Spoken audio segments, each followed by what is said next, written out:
What would you personally prefer? A small snake, like this cute little corn snake right here, or big snakes? Well, today we're going to be talking about both large and small species of snakes. Stick around. My name is Nick Pulaski. Growing up, I have always had a passion for wildlife, and with that passion, along with my passion of filmmaking, I get taken on some amazing adventures creating wildlife content, getting up close with a variety of incredible animals. So come follow along as I pursue my goals of educating, inspiring, exploring, and conserving wildlife, all while having fun, seeing the beauty in our natural world. What's going on, everyone? Thank you so much for joining me here today. I am with my beautiful corn snake right here, who is not full grown, but definitely a tiny species of snake for sure. Definitely will get a lot more size on this species and definitely will grow in length, but will not be something that's going to be gargantuan and big bodied snakes like you see from your anacondas, your boa constrictors, your Burmese pythons, and so on and so forth. We're going to get to them as well too later on, but we're talking right now about your small species of snakes. We're going to be comparing and contrasting both large and small species of snakes, and I want to know from you guys what you personally prefer. Was your first species of snake a large species snake, a mid-sized species snake, or a small species snake? I want to hear those things in the comments as well too. And small species of snakes in categories would be like your garter snakes, your corn snakes, your Stimson's pythons, anything in the Anteraceae, your sandboas, your western hognose snakes. There's a whole bunch of snake species out there that would fit this category, and we're going to be talking about these guys and just kind of the basis of how convenient these guys are. I mean, they just at a small age, even though not a full-grown corn snake, just something super handleable and super manageable, just like this. I mean, just fits in the palm of my hand, is just super easy, super lightweight, very featherweight, and very mellow, very easy to maintain, very handleable for one person, a kid, anyone. There's a reason why these species are so popular, is because of how easily handleable they are. Time to bring out our big snake, Eddie. Definitely a workout, just working with this animal. Oh my gosh. And this isn't even a full-grown Burmese python male right here.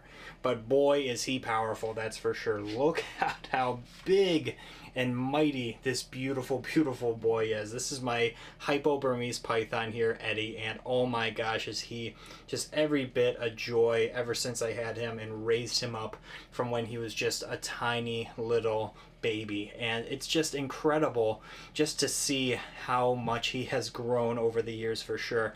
Just a huge big bodied snake for sure, but super puppy dog tame, as you can see. Now we'll talk about this a little bit more, but though he is puppy dog tame like this, that does not mean that I am not always keeping my guard up in some sort of way, just to make sure that I know fully that if something could go wrong, it can go wrong. So I'm always being cautious and making sure that I am doing everything I can to prevent any sort of problems for both me and for Eddie as well too. So for large snakes like Eddie here, my hypo Burmese python, this is going to be the category, I would say, of any snake species that is large bodied that gets over 8 feet long. So we're talking like your Burmese pythons, we're talking your reticulated pythons, your anacondas, African rock pythons, the list go on and on, but this is basically what we are implying when we are talking about those species of snakes. These are your snake species that are going to be your large bodied snakes. Even for someone like me, Eddie is obviously a handful and taking up basically both of my hands and arms right here, and he is definitely a lot in just this size alone.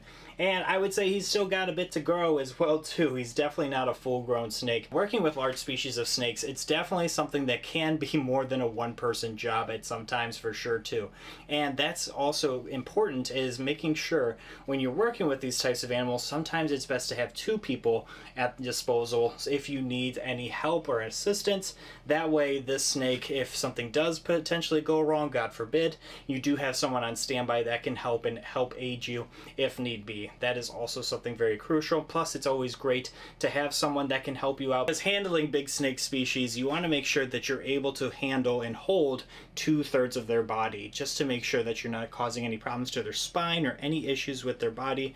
You want to make sure you're supporting 2/3 at least of their body, which I am doing obviously right here. See, he's kind of wrapped around my arm right here just to make sure he is latched on, and he's not doing it in a threatening way. He just doesn't want to fall. They want to make sure that they are secure as well too, so it doesn't even have to be about being treated as food as much, but they also just want to be supported. So you want to make sure you're doing everything you can potentially to support the weight of an animal, even if it's a large-bodied animal. So that's why having a second person involved might come in handy. And bigger snakes, obviously, they put you through a workout and they love to come out to move around, and it's kind of like walking a dog here.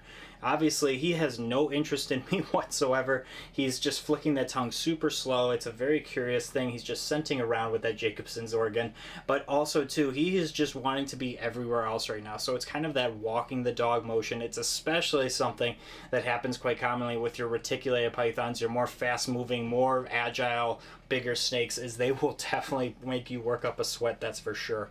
But yeah, I mean, you are definitely going to have to work these animals a little bit more to give them that exercise, stretch them out, make sure that they are getting ample room and activity that they require to also stimulate their brain as well too.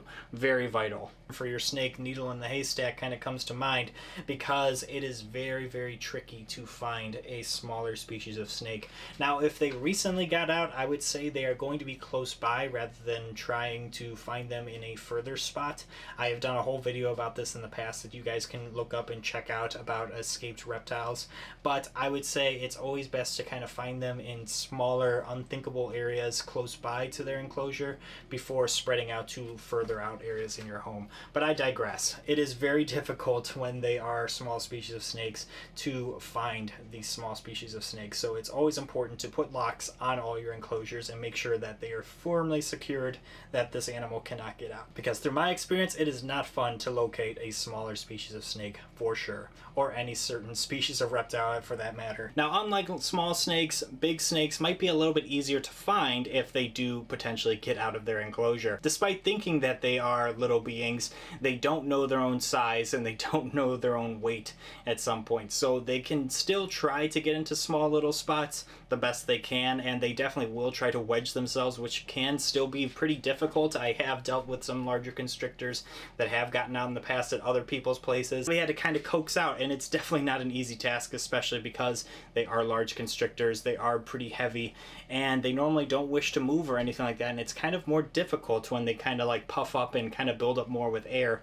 They kind of will wedge themselves even more, and it can be a little bit more challenging, despite them probably being easier to find. But they also don't know, like I said, their own size, and they will easily knock things over or break things as well too, just because of their sheer weight. So that's something to also consider as well too, is something that you want to make sure when you're handling or owning a big snake, any snake species in general, but especially for a larger species of snake, make sure you have proper locks on the enclosure to make sure that these snakes don't escape, and also make sure that any unwanted visitors going into the enclosure can't just easily open the doors of the enclosure as well too. That's also a two-way street that's very vital as well. Now, with small species of snakes, it's actually easier to feed these guys because these guys will eat smaller prey items. You're talking fuzzy mice, you're talking smaller species of mice, smaller rats. It's very easy to keep and store bulk food for your smaller species of snake. And for what you pay, you get a lot more prey items typically in bulk, so that's also something that can be super convenient as well. I can get 50 small mice, for example, in a bag,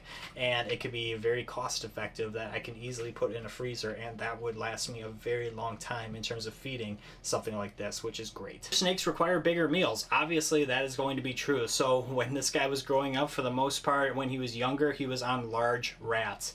Now he's on extra large rats, and he is eventually going to be on pigs and rabbits. So you want to make sure you're getting an animal that you can, one, supply the food for, because that's absolutely vital for the animals to grow properly, but also two, you have a means to store such prey items as well too, because that can be difficult as well. Not going to be putting full pigs and bunnies in your family freezer. It's probably just not going to work out, and there's probably not that much room in general, so you're going to have a separate freezer just for your large snake as well. So that's something to also consider. It is definitely a huge thing that you have to consider as well too. So yeah, big snakes require big meals, which in return provide big waste. And with smaller species of snakes, that also leads to having smaller enclosures. Now, I'm not talking very small enclosures, like you don't want to put anything in a 10-gallon enclosure for sure. You want to make sure that your snake, no matter what it is, does have ample room to move and grow and stretch out and kind of explore and kind of have that enrichment with it as well too. So I highly recommend that, but you want to make sure that it is definitely the perfect size for that animal. And depending on the species, depends on the enclosure size, but you want to make sure that you are doing everything possible to make sure that you are giving this animal the best proper size enclosure to heat, to cool. It's definitely going to be a lot easier to maintain, and it's definitely going to take up a lot less room versus what a big snake would require as well. I highly recommend looking into what a little snake would require in terms of the species that you are thinking of keeping versus a larger species of snake. And when we're basing things off of enclosures, large species of snakes obviously will need large enclosures as well too. You want to make sure that you're giving them the ample amount of room to spread out, stretch out. That's very important.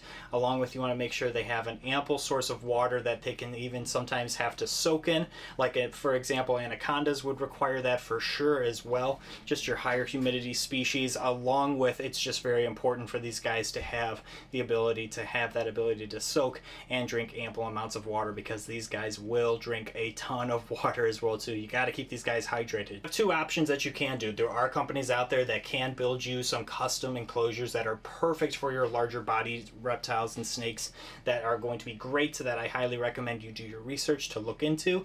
But there are people also out there, and I am also in that camp as well too, where I am on the verge of building a large enclosure for this guy. So do it yourself kind of ways of doing things. Nothing wrong with that if done properly. I do have something that's in the works and planned out ever since he was a baby, that I have kind of worked and tweaked around the years to make sure it is something that's going to be perfect for this guy. So I think we're going to be going that route, but if we don't go that route, I know some other great companies as well too that do custom enclosures as well for your large species of snakes. So that's something to keep in mind too, is you need a lot of real estate in your home for a big snake. So you want to make sure you are able to take care of this animal, not just from when it's a cute little baby, but also too when it's a full-grown adult. Now, going into the safety side of things, everyone always asks me, every single reptile show that I've vended, does this snake bite? Now, any single snake can bite. No matter what the size is, any snake will bite and has the ability to bite.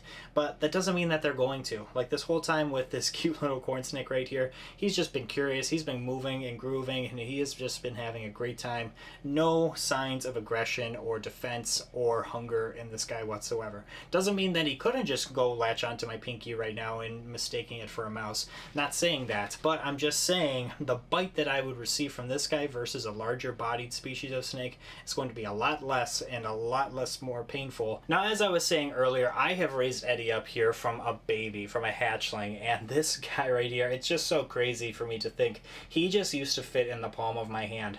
Now he's taking out the palm of my hands, he's wrapped around my arm a few times, and he's weighing probably about close to 60 pounds. And that's no joke for sure. This big boy right here is getting large, and it is definitely a treat to work with a species like this right here. I still know that he is capable of doing a lot of damage and can be dangerous at times. So you want to make sure to read your animals well.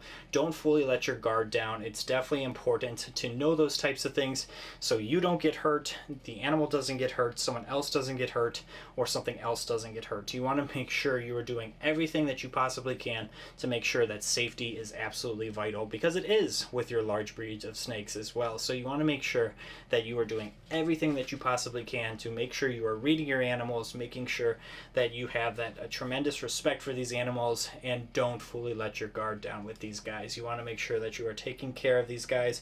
And I know I can pet Eddie all throughout him, and he is totally fine. And I can kind of read his body language, and he is a totally calm, curious snake right now versus when he is in food mode or potentially in a defense mode, which he's never really in. It's either food or calm and curious. And things can happen and slip-ups can happen, but you want to make sure you are doing everything you possibly can to make sure that you are preventing accidents from happening to you, the animal, and others as well. Personally, when I was growing up, I grew up with smaller species of snakes like your garter snakes, your corn snakes, and they are an absolute joy for sure, and I cannot get over them. And I'm so glad to have corn snakes, for example, back in my life, because it just took me back down the memory lane of having these guys, and they are a real treat for sure. Now, some people really want a big snake because they think it's an attractive thing. It's really something something that's cool and exciting to work with, and they want to show it off to other people. I don't think personally that's the reasons you want to get a big snake. I definitely think it is something that you want to make sure that you are first and foremost able to commit to this type of animal and able to continue to work with this type of animal throughout its lifetime, because this is a lot of snake for sure. Now, if we're talking about your Goldilocks snakes that are kind of your mid-sized species of snakes, I would say this, like a ball python, and this is a male ball python, for example, so they're actually a little bit smaller than my female ball pythons. These guys are going to be kind of your middle of the road animals. You'll be talking about your larger bodied rat snakes. You're going to also be talking about your rainbow boas. You're going to be talking about your Woma pythons, and so on and so forth. Those would kind of be your mid-sized species of snakes, and the Goldilocks, I would say, going to kind of fit that mid-tier kind of category in terms of size and handleability, which is still a great size for some people to still own, manage, and handle. Again, it's just very vital and important to do your research, no matter what the species is. It's just absolutely vital to make sure you are knowing what you're getting into in terms of size and care and well-being for these animals, and making sure that your lifestyle does not get thrown out of the loop and is not something that you ideally want to work with. Because if you're not working with it properly, you're going to have less desire to work with it, and it could lead to neglect and improper care and so on and so forth. So knowing what you're getting into ahead of time is always the best answer. So what do you prefer? Small species of snakes, large species of snakes, something in between? There's really no right or wrong answer. Obviously, there are so many amazing species out there, and you just gotta know which is best for you. And it's a very vital thing to be researching every single species that you are considering, and not just impulse buying something to this magnitude, because I can assure you it's going to be a lot better of a life to know what you're getting into, rather than sporadically getting something and realizing later on that, wow, I bit off way more than I could chew. I'm telling you guys, you don't want to do that. It's never worth it to get an animal like this just based on a popularity standpoint or something like that. Trust me, it's going to be worse for you. It's going to be worse for the animal. It's not going to be a great experience whatsoever. So put all these things in consideration before you even decide to get one of these animals for sure. I can assure you, you're going to have way better outcome and way more of a rewarding outcome if you do consider those types of things for sure. Thank you guys so much for joining me here today. If you guys would do me a few favors, if you could like the video, subscribe to the channel, I would greatly appreciate it, as well as hit that notification bell so you know when we upload. And definitely check us out on social media as well too. We've been posting some really fun stuff both on Instagram and TikTok that you don't want to miss, so definitely check us out there as well too. Otherwise guys, I appreciate your ongoing support, and until next week, we will see you guys soon. Take care.